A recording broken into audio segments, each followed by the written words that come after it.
আপনার মেয়েটা চাচা মাশাআল্লাহ তাদের থেকে বেশি সুন্দর। আলহামদুলিল্লাহ। তো বাবা, তোমার সাথে কোনো গার্জিয়ান আসে নাই? না কাজে না, আমি একলাই। অসুবিধা নাই। কি কাজ করো? এই তো দেখ, মনে করেন মাটিকাটা থেকে শুরু করে রাজমিস্ত্রি পর্যন্ত, জুতা সেলাই থেকে চন্ডিপাঠ, এমন কোনো কাম নাই যেটা আমি করি না। তোমার রসবোধ খুব চমৎকার বাবা। তোমার পড়াশোনা কতদূর? আমার পড়াশোনা মনে করেন matric fail, diploma engineering, honours masters, কোনো কিছুতে কিছু যায় না।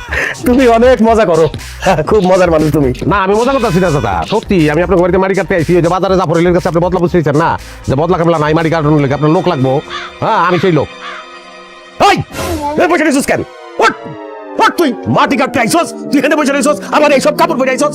হ্যাঁ বসে রয়েছে আবার। পোশাক আশাকের সমস্যাটা কি আমি এটা বুঝতে পারছি না। শুনেন, আমার ছোটবেলা থেকেই আমি এরকম একটু পোশাক আশাকের ব্যাপারে সচেতন, সবসময় ফিটফাট থাকি। আপনি আমাকে গ্রামে খোঁজ নিলে জানতে পারবেন আমি নিজেরা সবসময় ফিট বাবু কই, মানছে সবাই আমার সদরঘাট বাবু। ভাই মানছি আপনার সদরঘাট বাবু কয় কি লেগে? ওই যে উপরে ফিটফাট, ভিতরে সদরঘাট। এই হাসি বন্ধ, এত হাসি কি হলো? তুই আমার চোখের সামনে থেকে যা, তোরে আমার আর সহ্য হইতেছে না। যা কইতেছি, তোর এইসব পোশাক পরা বাবু মার্কা কামলা আমার দরকার নাই। আমার দরকার লুঙ্গি গামছা পরা গাছ কামলা। আছে আছে আছে আছে, এই যে দেখেন, এই যে গামছা, এই যে লুঙ্গি, আমি লুঙ্গি গামছা পরে কাজ করি, কাজের পোশাক। আর এইটা হইলো আমার ব্যক্তিগত পোশাক, কাজ টাজ করে তারপরে এই পোশাকটা পুজো ফেলাই, অসুবিধা নাই। এই পোশাক পরে আমি কাজ করবো এবং কামলা হিসেবে ভালো। আমি এক কোপে যে পরিমাণ মাটি উঠাতে পারি, আপনার 5 জন কামলা ওই মাটি বহন করতে পারবো না। তোর চাপাবাজি বন্ধ কর। কাকা এখানে আমি কিন্তু বদলার মতো পড়ছে, বলটা এখানে কামে।